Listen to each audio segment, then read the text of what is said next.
का Daniell cell, Daniell cell.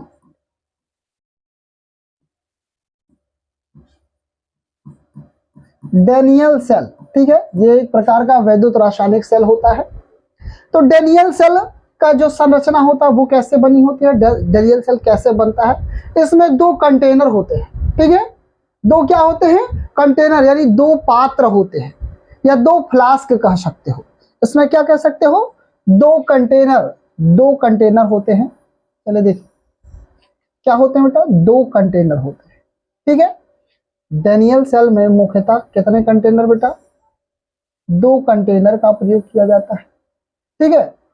Daniell cell में किसका प्रयोग किया जाता है, दो कंटेनर का प्रयोग किया जाता है, दो पात्र का प्रयोग किया जाता है, ठीक है, दो फ्लास्क का प्रयोग किया जाता है, जिसमें क्या भरे जाते हैं, दो प्रकार के अलग अलग सॉल्यूशन होते हैं, जिसमें दो प्रकार के अलग अलग सॉल्यूशन होते हैं। चलिए देखते हैं ये सॉल्यूशन आपके कौन कौन से होते हैं और किस प्रकार से ये फिलअप्ड होते हैं, ठीक है। ये जो सॉल्यूशन है वो क्या क्या होते हैं, ठीक है। जो डेनियल सेल है इसमें मुख्यतः आप देख लीजिए क्या होते हैं बेटा, दो प्रकार के कंटेनर, ठीक है, और इन दोनों प्रकार के कंटेनरों में दो अलग अलग प्रकार के सॉल्यूशन विलयन भरे होते हैं, ठीक है। और ये विलयन किसके आधार पर भरे जाते हैं, इलेक्ट्रोड के आधार पर भरे जाते हैं। ये जो सॉल्यूशन है, ये जो विलयन है, दोनों किसके आधार पर भरे जाते हैं, इलेक्ट्रोड के आधार पर। तो अब देखिए ये दो अर्ध सेल हमें बनाना है, क्या बनाना है, दो अर्ध सेल। तो इसमें क्या डाल देते हैं, धातु की एक छड़ डाल देते हैं, ठीक है, धातु की एक इसमें छड़ डाली जाती है। जो डेनियल सेल होता है, डेनियल सेल के संरचना हमने क्या कहा बेटा, दो कंटेनर होते हैं, दो पात्र होते हैं, जिसमें दो अलग अलग सॉल्यूशन का प्रयोग किया जाता है। अब वो सॉल्यूशन इस इलेक्ट्रोड के अनुसार प्रयुक्त किया जाएगा, ठीक है। तो चलिए अभी देखते हैं, चलिए देखिए ये दूसरे कंटेनर में धातु की एक दूसरी छड़ होती है, ठीक है, दूसरे कंटेनर में धातु की एक क्या होती है, दूसरी छड़ होती है। चलिए तो ये देखिए धातु की दूसरी छड़ होती है, ठीक है। अब ये धातु की दो छड़ें होती हैं और मुख्यतः ये किस किस की निर्मित होती है, ये जो छड़ें होती है, ठीक है, जिंक या कॉपर की प्रयुक्त की जाती है। जो छड़ें हैं वो किसकी प्रयुक्त की जाती हैं, जिंक या कॉपर की प्रयुक्त की जाती है। किसकी प्रयुक्त की जाती है, जेडन या सीयू की, ठीक है, किसकी प्रयुक्त की जाती है। ये जो धातु की छड़ें होती हैं ये किस धातु की होती है, जिंक या कॉपर की होती है, ठीक ना। इसमें एक छड़, दोनों में से किसी को, चाहे इसको जिंक की ले लीजिए चाहे इसको कॉपर की ले लेते हैं, ठीक ना। अब ये मैटर नहीं करता कि नहीं यही जिंक यही कॉपर या यही कॉपर यही जिंक, ऐसा नहीं ना। इसको जिंक कर लीजिए, इसको कॉपर की प्लेट कर लीजिए, या इसको कॉपर की इसको जिंक की कर लीजिए, कोई दिक्कत नहीं, ठीक ना। चले तो हमने क्या कहा, चले हमने मान लिया ये एक देखिए किसकी प्लेट है, ये जिंक की प्लेट है, जेडन प्लेट, ठीक है, किसकी प्लेट है, जिंक की प्लेट है। और ये किसकी है, सीयू की प्लेट है, कॉपर की प्लेट है, ठीक है। तो अब देखिए ये हमने एक जो धातु की छड़ है, ठीक है, धातु की जो एक छड़ है, एक प्लेट है, वो किसकी हमने मान लिया, जिंक की मान लिया। और दूसरी प्लेट किसकी मान लेते हैं हम, कॉपर की मान लेते हैं। दूसरी प्लेट किसकी मान लेते हैं, कॉपर की मान लेते हैं। तो अब इसे इलेक्ट्रोड बनाना है। अब इलेक्ट्रोड का परिभाषा आपको बेटा बताया गया था कि इलेक्ट्रोड किसे कहते हैं, जब किसी धातु की छड़ को उसी धातु के लवण के जलीय विलयन में डुबोया जाता है तो छड़ आवेशित हो जाती है। तो छड़ क्या हो जाती है, आवेशित हो जाती है और विलयन में विपरीत आवेश उत्पन्न हो जाता है। और इस प्रकार यह छड़ इलेक्ट्रोड का कार्य करती है, या इस प्रकार की छड़ को इलेक्ट्रोड कहते हैं। यही बताया गया था, जब किसी धातु की छड़ को उसी धातु के लवण के जलीय विलयन या उसी धातु के जलीय विलयन में डुबोया जाता है। तो अगर ये जिंक की छड़ है तो बेटा ये जिंक के जलीय विलयन में डुबोई जानी चाहिए, ठीक है। यानी इसमें जो सॉल्यूशन प्रयोग किया जाएगा वो जिंक का सॉल्यूशन प्रयोग किया करना चाहिए। किसका प्रयोग करना चाहिए? वो जिंक का। ठीक है, तो इसमें जो हम सॉल्यूशन प्रयोग करते हैं, इसमें बेटा जो सॉल्यूशन, जो विलयन प्रयोग किया जाता है वो क्या होता है? ZnSO4 होता है। क्या होता है? Zinc sulphate. तो पहले कंटेनर में, पहले पात्र में जो विलयन होता है वो किसका होता है? जिंक सल्फेट का होता है। किसका प्रयोग करते हैं? जिंक सल्फेट का विलयन प्रयोग करते हैं। और दूसरे कंटेनर में जो इलेक्ट्रोड है वो कॉपर का है, तो इसको किसमें हम डुबाएंगे? कॉपर के विलयन में डुबाएंगे इसको। ये जो कॉपर की रॉड है, कॉपर की छड़ है, वो किसके विलयन में? कॉपर के विलयन में डुबाई जाएगी। ठीक है, और कॉपर का विलयन का मतलब कॉपर सल्फेट है। ये CuSO4 किस में डुबाई जाती है? CuSO4 के विलयन में डुबाई जाती। किसके विलयन में डुबाई जाती है बेटा? CuSO4 के विलयन में डुबाई जाती है। तो अब देखिए, जब ये जिंक को क्या किया जाएगा? जिंक सल्फेट के विलयन में डुबाया जाता है, और कॉपर की छड़ को कॉपर सल्फेट के विलयन में डुबाया जाता है। ठीक है, और इन दोनों छड़ों को एक दूसरे से संबंधित कर दिया जाता है। ठीक है, इन दोनों छड़ों को एक तार के द्वारा, और बीच में क्या लगा देते हैं? गैल्वेनोमीटर लगा देते हैं, जो कि करंट का मेजरमेंट करता है। जो गैल्वेनोमीटर है हमारा, वो किसका मेजरमेंट करता है बेटा? करंट का मेजरमेंट करता है। ये जो आपका गैल्वेनोमीटर है, क्या है बेटा? जो आपका गैल्वेनोमीटर है वो मेजरमेंट किसका करता है? करंट का मेजरमेंट करता है, करंट का मापन करता है, यानी धारा का मापन करता है। अगर ये देखिए, ये जो गैल्वेनोमीटर की ये स्थिति है, ये शून्य विक्षेप की स्थिति होती है। अगर धारा इधर प्रवाहित हो रही तो ये विक्षेप इधर की तरफ आएगा, और धारा इस तरफ प्रवाहित होती है, विक्षेप इस तरफ हो जाएगा। क्लियर है? चलिए, तो इसको जोड़ देते हैं। अब जब जोड़ दिया जाता है तो देखिए होता क्या है। अब एक इलेक्ट्रोड पर ऑक्सीकरण की क्रिया संपन्न होती है, और दूसरे इलेक्ट्रोड पर अपचयन की क्रिया संपन्न होती है। एक इलेक्ट्रोड पर बेटा कौन सी क्रिया? एक इलेक्ट्रोड पर ऑक्सीकरण की क्रिया संपन्न होती है, और दूसरे इलेक्ट्रोड पर अपचयन की क्रिया संपन्न होती है। अब समझना यह है कि सर हमें पता कैसे चलेगा कि किस पे ऑक्सीकरण की क्रिया संपन्न होगी और किस पे अपचयन की क्रिया संपन्न होगी। ठीक है, तो बेटा ये जान लीजिए। अब तुलना करते हैं Zn और Cu की। किसकी? Zn और Cu की। किसकी बात कर ले बेटा? कॉपर और जिंक की बात करेंगे। तो ये हमें पता करना होगा दोनों में से अधिक क्रियाशील कौन है। जिंक और कॉपर की बात करेंगे तो देखेंगे दोनों में से सर्वाधिक क्रियाशील कौन है। दोनों में से सबसे ज्यादा क्रियाशील कौन है? जिंक है या कॉपर है? दोनों में से ये चेक करते हैं कि ज्यादा क्रियाशील तत्व कौन है, जिंक है या कॉपर। तो ये सक्रियता श्रेणी आपको कक्षा 10 में बताया गया होगा। ठीक है, कि हाइड्रोजन से अगर ऊपर जाते हैं तो सक्रियता बढ़ती है, यानी धातुओं की क्रियाशीलता बढ़ती है।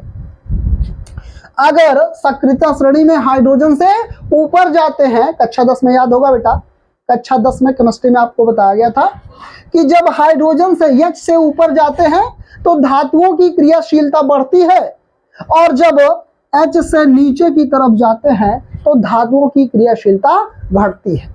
लेकिन अब ये समझना है कि जो ये जिंक और कॉपर ये दोनों ही H के ऊपर होती है, दोनों ही H के ऊपर होती है। तो इसमें बेटा आपको मिला होगा कि जो Zn है वो ऊपर और Cu इसके नीचे होता है। Zn ऊपर होता है और कॉपर इसके नीचे होता है। यानी अगर इन दोनों का आपस में तुलना करेंगे, जिंक और कॉपर की अगर आपस में तुलना करेंगे, किसकी तुलना? जिंक और कॉपर की आपस में तुलना करेंगे तो जिंक ऊपर मिलेगा और कॉपर नीचे मिलेगा। तो जिंक का ऊपर मिलने का सेंस ये है कि जिंक जो है कॉपर से अधिक क्रियाशील है। जिंक किससे अधिक क्रियाशील है? कॉपर से अधिक क्रियाशील है, जबकि कॉपर जिंक की अपेक्षा कम क्रियाशील है। क्रियाशील दोनों ही हैं, लेकिन जो जिंक है वो कॉपर की अपेक्षा अधिक क्रियाशील है और कॉपर कम क्रियाशील है। ठीक है ना। तो अब बेटा ये तो आपको क्लियर हो गया कि दोनों में से कौन अधिक क्रियाशील है, कौन कम क्रियाशील। आप सक्रियता श्रेणी देखेंगे तो उसमें पता चल जाएगा और आपको बताया जा चुका है। क्लियर है। चले अब आगे चलते हैं। अब तो बेटा ये आप सभी को पता चल गया कि दोनों में से जो जिंक है वो ज्यादा क्रियाशील है और जो कॉपर है वो कम क्रियाशील है। तो जो तत्व अधिक क्रियाशील होता है उस पर ऑक्सीकरण की क्रिया संपन्न होती है। जो तत्व दोनों में से, जिंक और कॉपर में से जो तत्व अधिक क्रियाशील होगा, यानी जो धातु प्रयोग की जा रही है दोनों धातुओं में से जो धातु अधिक क्रियाशील होगी उस पर ऑक्सीकरण की क्रिया संपन्न होती है, और जो धातु कम क्रियाशील होगी उस पर अपचयन की क्रिया संपन्न होती है। दोनों में से जो धातु अधिक क्रियाशील होगी उस पर ऑक्सीकरण और जो धातु कम क्रियाशील होगी उस पर अपचयन की क्रिया बेटा संपन्न होती है। यानी ये जो जिंक है, जिंक पर कौन सी क्रिया, पहले कंटेनर में ऑक्सीकरण की क्रिया संपन्न होगी। ठीक है, पहले में कौन सी क्रिया, ऑक्सीकरण। और ऑक्सीकरण का मतलब बेटा ये है कि ये जो जेडियन है, कौन सा है, जेडियन ना। पहले कंटेनर में ऑक्सीकरण का मतलब जो जेडियन है, जब ये ऑक्सीकृत होगा तो ये 2 इलेक्ट्रॉन त्यागेगा। जब इसका ऑक्सीकरण होगा, जेडियन का क्या होगा बेटा, जब ऑक्सीकरण होगा तो ये बन जाता है जेडियन डबल प्लस, जेडियन 2 प्लस बन जाता है। और ये क्या करके 2 इलेक्ट्रॉन त्याग करके प्लस 2 इलेक्ट्रॉन। ठीक है, जो जेडियन है ये 2 इलेक्ट्रॉन त्याग कर देता है। जो जिंक है वो कितना इलेक्ट्रॉन, 2 इलेक्ट्रॉन का त्याग कर देता है। तो जब जेडियन 2 इलेक्ट्रॉन त्यागेगा तो इस पे 2 प्लस आ जाता है। क्लियर है। चले तो इस पे कौन सी क्रिया, ऑक्सीकरण की क्रिया हो रही है। अभी पूरा प्रोसीजर बता रहे हैं बेटा, पूरा प्रोसीजर, और वीडियो को अंत तक देखिएगा, मजा आ जाएगा। ठीक है, और मजा आए तो लाइक और शेयर जरूर करिएगा, साथ ही साथ चैनल को सब्सक्राइब भी करिएगा। बिल्कुल बेटा मजा आएगा। बस पूरा संपूर्ण बेटा, ठीक है, डेनियल सेल के बारे में संपूर्ण जानकारी आपको अच्छे से मिल जाएगी। बस इस वीडियो को लास्ट तक देखिए, ठीक ना। चलिए, तो इस पर ऑक्सीकरण हो गया। और भाई ऑक्सीकरण का मतलब जब ये, जैसे ही हम लोग कॉपर, जैसे ही जिंक रॉड को ये जिंक सल्फेट के विलयन में डाला जाता है तो इस पर ऑक्सीकरण की क्रिया चालू हो जाती है। और जैसे ही कॉपर की छड़ को कॉपर सल्फेट के विलयन में डाला जाता है तो इसमें अपचयन की क्रिया संपन्न होती है। कौन सी क्रिया संपन्न होती है, अपचयन की। तो अब देखिए होता क्या है, जब ये जिंक, जेडियन जिंक का ऑक्सीकरण होता है तो इसमें देखिए होता क्या है, जिंक इस छड़ से बाहर निकलता है। यानी जेडियन जो डबल प्लस है इस छड़ से क्या निकल जाता है, बाहर निकल जाता है। इस छड़ से क्या होता है बेटा, बाहर निकलता है। और जब इस छड़ से बाहर निकलेगा जेडियन डबल प्लस, देखिए जेडियन डबल प्लस, ठीक है, जेडियन, जेडियन देखिए, और जेडियन डबल प्लस, इस तरह से बहुत से जेडियन डबल प्लस आ जाते हैं। ठीक है, विलयन में बहुत से जेडियन डबल प्लस आते हैं। यानी विलयन क्या हो जाता है, विलयन धनावेशित हो जाता है। जब छड़ से ये जेडियन डबल प्लस निकलता है, ये जो जिंक की जो छड़ है बेटा, इससे जब जेडियन डबल प्लस निकल जाता है तो इसमें बचता क्या, इलेक्ट्रॉन, माइनस, ठीक है, माइनस माइनस, ठीक है, और ये माइनस माइनस, ठीक है, माइनस माइनस, ठीक है, माइनस बच जाता है। ठीक है, अच्छा देखिए, तो जब ये जेडियन डबल प्लस निकलेगा तो 2 इलेक्ट्रॉन बच जाता है। यानी जो छड़ है वो ऋणावेशित हो जाती है। छड़ कैसी होती है, ये निगेटिव हो जाती है। ये छड़ कैसी हो जाती है बेटा, निगेटिव हो जाती है। और जो विलयन है इस छड़ के सापेक्ष धनावेशित हो जाता है। ये जो छड़ है वो क्या हो जाती है, निगेटिव हो जाती है। जब इससे जेडियन डबल प्लस निकलेगा, आ जाता है विलयन में, तो ये जेडियन डबल प्लस, जेडियन डबल प्लस बहुत कुछ हो जाता है। ठीक है, तो ये जो विलयन है ये छड़ के सापेक्ष धनावेशित हो जाता है, और जो छड़ है वो विलयन के सापेक्ष ऋणावेशित हो जाती है। अब भाई जब इसमें से जेडियन डबल प्लस निकलेगा तो इस छड़ की मात्रा में कमी आएगी, नहीं आएगी। तो ये बेटा छड़, ये छड़ आपकी देखिए क्या हो जाती है, कुछ पतली हो जाती है। छड़ क्या हो जाती है, कुछ पतली हो जाती है। जब जेडियन डबल प्लस निकलेगा, इस पे माइनस चार्ज बचा रहेगा, ठीक है। तो ये छड़ क्या होता है बेटा, पतली हो जाती है। क्या होती है, छड़ पतली हो जाती है। अब देखिए जो ये माइनस बचा हुआ है, तो ये इलेक्ट्रॉन है ना, और ये इलेक्ट्रॉन गमन करता है किसकी तरफ, इलेक्ट्रॉन जो ऋणावेश है, ठीक है, ऋणावेश गमन करने लगता है। तो ये जो ऋणावेशित छड़ है इसको एनोड कहते हैं। क्या कहते हैं, एनोड। एनोड, ये जो ऋणावेशित छड़ है वो एनोड की भांति कार्य करते हैं, यानी इसको क्या कहते हैं, एनोड कहते हैं। इसको क्या कहते हैं बेटा, एनोड कहते हैं, ठीक है ना।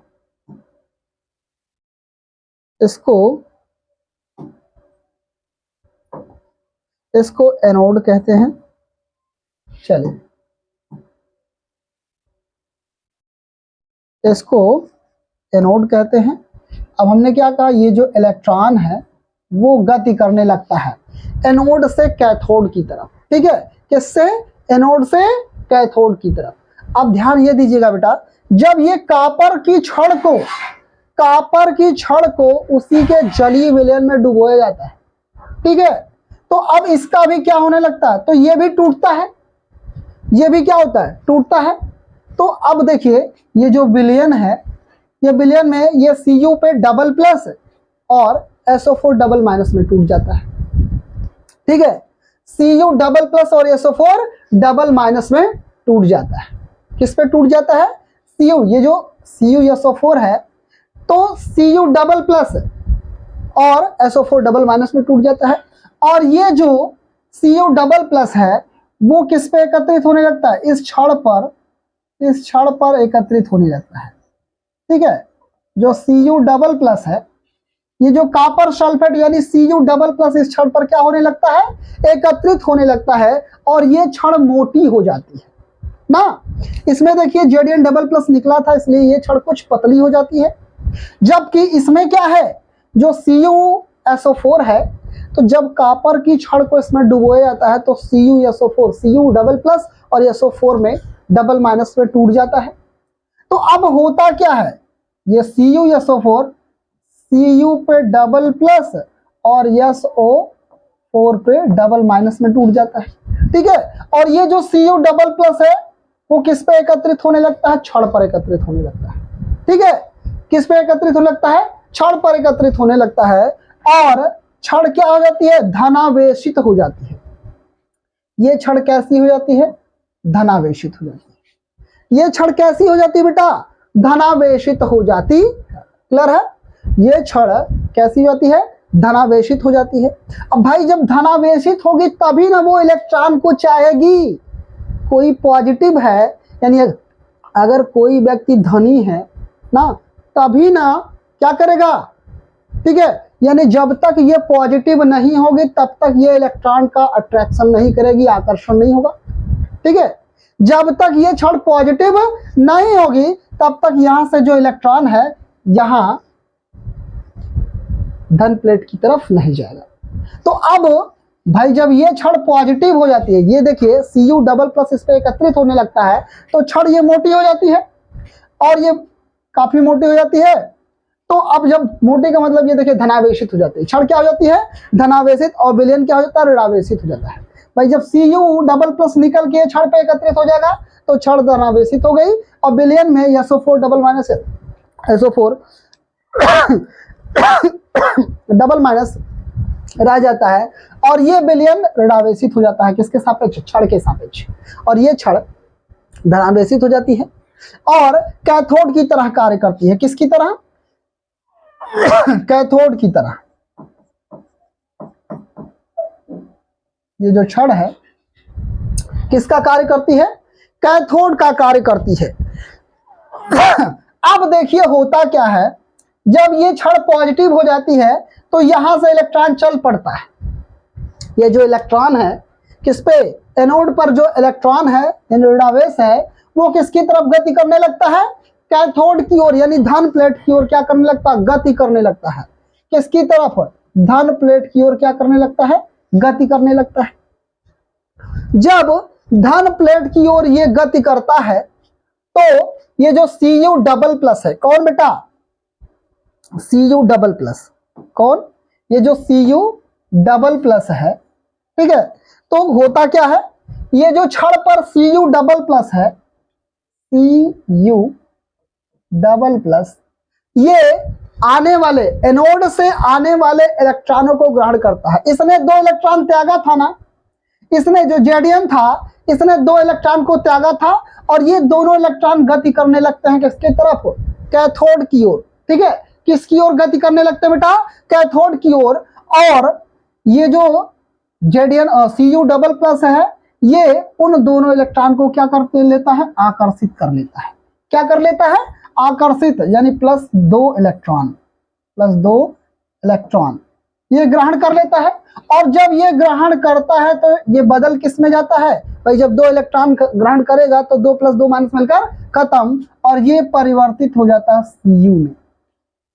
किस में चेंज हो जाता है, Cu में।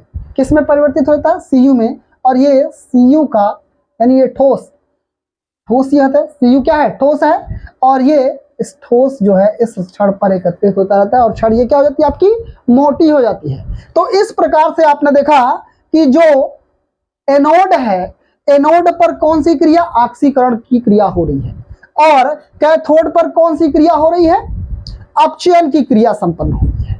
ठीक है, यानी पूरे अर्धशल में। तो अब देखिए, तो जब ये इलेक्ट्रॉन चलता है एनोड से कैथोड की ओर, तो इसके विपरीत दिशा में धारा प्रवाहित होती है, धारा। ठीक है, इलेक्ट्रॉन के चलने की विपरीत दिशा में क्या प्रवाहित होती है बेटा, धारा प्रवाहित होती है। तो अब देखिए, ये एक स्थिति ऐसी आती है कि भाई ये प्रवाहित होते होते ऐसा होते होते एक स्थिति ऐसी आती है कि इसका जो विलयन है, जिंक सल्फेट का जो विलयन है वो अधिक धनावेशित, और कॉपर सल्फेट का जो विलयन है वो अधिक ऋणावेशित हो जाता है, और जो रासायनिक क्रिया है वो रुक जाती है। जो रासायनिक क्रिया है वो क्या होती है, वो आपकी रुक जाती है। ठीक है, तो अब हम लोग को ये चाहिए होता है कि जो रासायनिक क्रिया है काफी लंबे समय तक बनी रहे, काफी लंबे समय तक रासायनिक क्रिया चलती रहे, और हम सेल को ज्यादा से ज्यादा समय तक प्रयोग कर सके। तो अब इसके लिए जब ये क्रिया रुक जाती है, तो इसको कुछ और बढ़ाने के लिए कि ये क्रिया फिर से रीस्टार्ट हो सके, इसके लिए बेटा इन दोनों विलयनों को एक यू ट्यूब से जोड़ दिया जाता है। किससे जोड़ दिया जाता है, यू ट्यूब से, यानी यू आकार की नली से। इन दोनों विलयनों को एक यू आकार की नली से जोड़ दिया जाता है। किससे जोड़ दिया जाता है, यू नली से जोड़ दिया जाता है, जिसे साल्ट ब्रिज कहते हैं। जिसे क्या कहते हैं बेटा, जिसे क्या कहते हैं, साल्ट ब्रिज कहते हैं। ठीक है, आए समझ में, जिसे क्या कहा जाता है बेटा, साल्ट ब्रिज। ठीक है, ये देखिए, ये एक यू नली है, और इस यू नली के ये देखिए मुंह पे अगर अगर जेल का लेप लगा होता है। ठीक है, ये किसका लेप लगा होता है, अगर अगर जेल का लेप लगा होता है। किसका, अगर अगर जेल, अगर जेल। ठीक है, जो आपके ये यूट्यूब का जो मुख है वो अगर उस पर क्या लगा होता है, अगर अगर जेल का लेप लगा होता है। किसका लेप लगा होता है बेटा, अगर अगर जेल का लेप लगा होता है। और ये क्या करता है, ये जो जिंक सल्फेट या कॉपर सल्फेट का विलयन है उसको यूट्यूब में प्रवेश से वर्जित करता है, रोकता है। ये जो अगर अगर जेल है ये विलयन को यूट्यूब में एंट्री से रोकता है, और इसमें ये जो यू ट्यूब होता है, जो यू आकार की नली होती है, उसमें भरा जाता क्या, KCl। KCl या भाई देखिए पोटेशियम क्लोराइड या पोटेशियम नाइट्रेट, पोटेशियम क्लोराइड या पोटेशियम नाइट्रेट या अमोनियम क्लोराइड का इसमें विलयन भरा होता है। जो यू ट्यूब है, यू आकार की जो नली है, उसमें भरा होता है क्या, पोटेशियम क्लोराइड या पोटेशियम नाइट्रेट या ठीक है अमोनियम क्लोराइड का विलयन भरा होता है।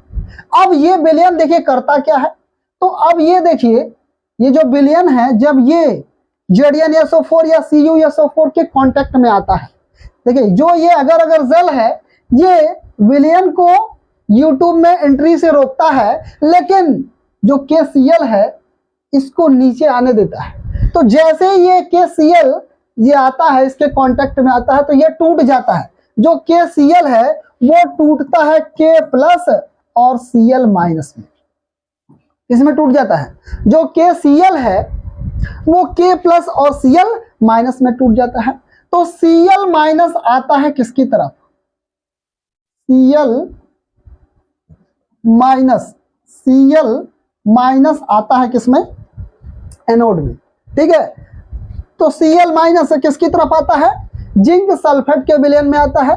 और यहां पर जो Zn डबल प्लस है इसके साथ क्रिया करके ये Zn डबल प्लस को उदासीन कर देता है, यानी विलयन जो अधिक धनावेशित होता है इसकी धनावेशित प्रवृत्ति को कम कर देता है। क्या कर देता है? जब यहां से KCl ये टूटता है तो Cl आता है जिंक सल्फेट के विलयन में, और ये जिंक से क्रिया करके, किससे क्रिया करके? जिंक से, यानी Zn डबल प्लस से क्रिया करके, Zn डबल प्लस से कितना? 2Cl पे क्या? ठीक है, 2Cl पे 1 माइनस। ठीक है, तो ये 2Cl इससे क्रिया करेगा, क्योंकि 1 माइनस क्रिया कर तो पाएगा नहीं, डबल प्लस के लिए डबल माइनस चाहिए, तो 2Cl इससे क्रिया करके बना लेता है क्या? ZnCl2 में बदल जाता है। किस में बदल जाता है?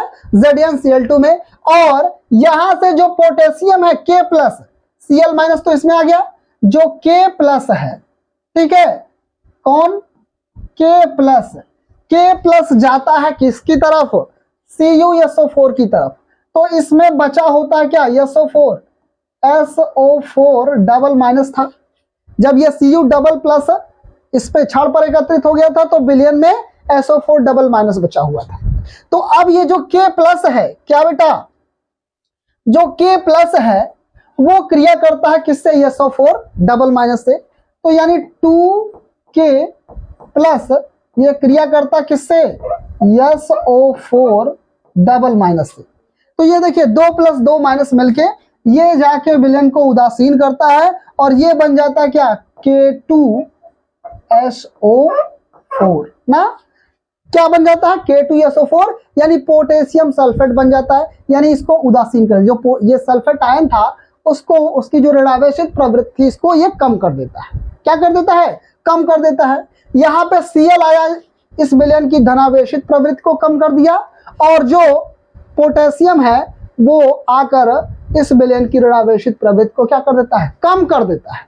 और जब ये प्रवृत्ति कम हो जाती है, यानी पूर्व जैसी स्थिति आ जाती है, पहले जैसी स्थिति आ जाती है, और जब पहले जैसी स्थिति आ जाती है तो पुनः ये जो रासायनिक क्रिया है, यानी इलेक्ट्रॉन का जो आदान प्रदान है, पुनः ये चालू हो जाता है और धारा प्रवाहित होने लगती है, यानी विलयन में पुनः वो रासायनिक क्रिया प्रवाहित होने लगती है। ये 2 अर्ध सेलों को जोड़कर एक सेल बनाया गया है।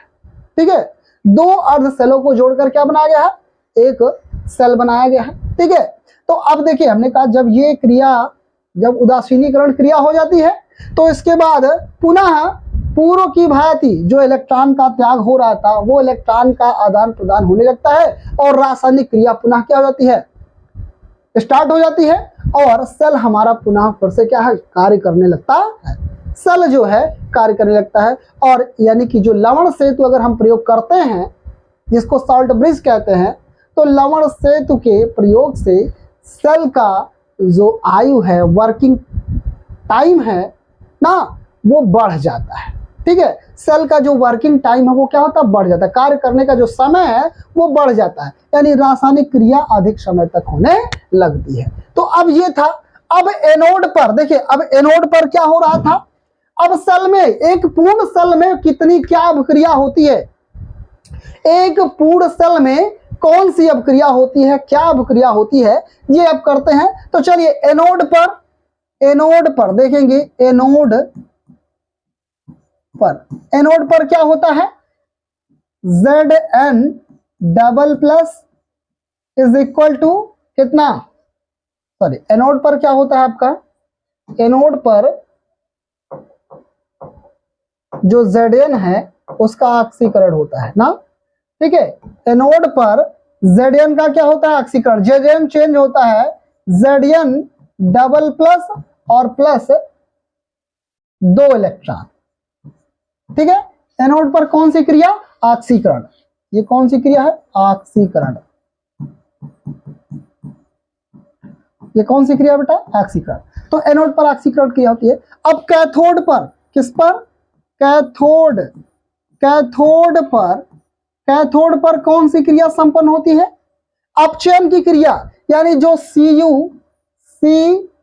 Cu डबल प्लस है वो क्या करता है, 2 इलेक्ट्रॉन को ग्रहण करता है, 2 इलेक्ट्रॉन को ग्रहण करता है और किस में परिवर्तित हो जाता है, Cu में परिवर्तित हो जाता है। और इस क्रिया को क्या कहते हैं, अपचयन कहते हैं।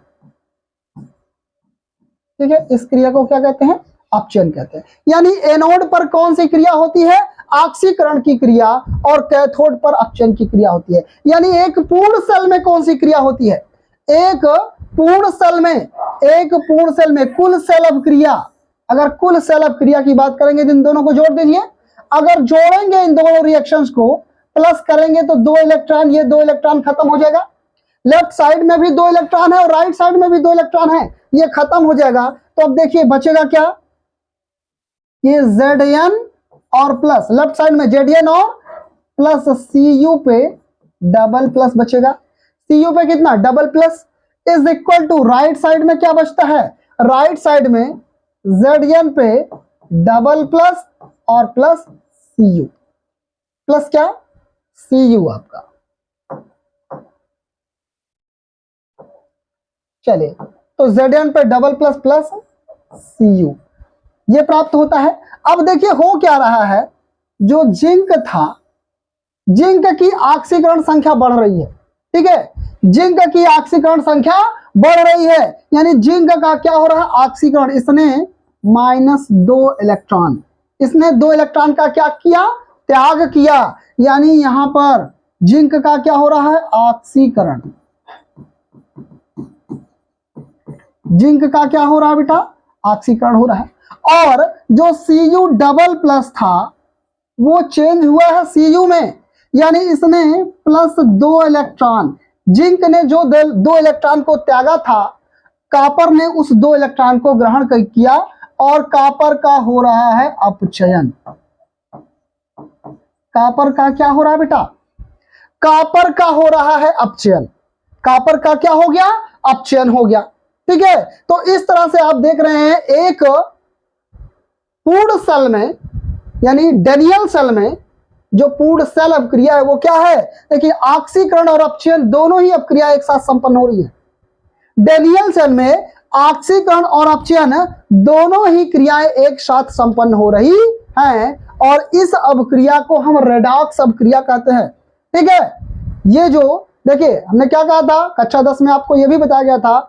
ठीक है, जब ऑक्सीकरण तथा अपचयन की क्रियाएं दोनों एक साथ संपन्न हो रही हो तो उस क्रिया को क्या, रेडॉक्स अपक्रिया कहते हैं। उस क्रिया को क्या कहते हैं, रेडॉक्स अपक्रिया कहते हैं।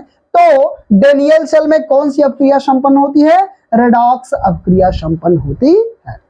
तो ये था आपका डेनियल सेल, डेनियल सेल की संरचना और इसकी वर्किंग प्रणाली। ठीक है, उम्मीद है डेनियल सेल आपको बहुत अच्छे से समझ में आया होगा, क्लियर हो गया होगा।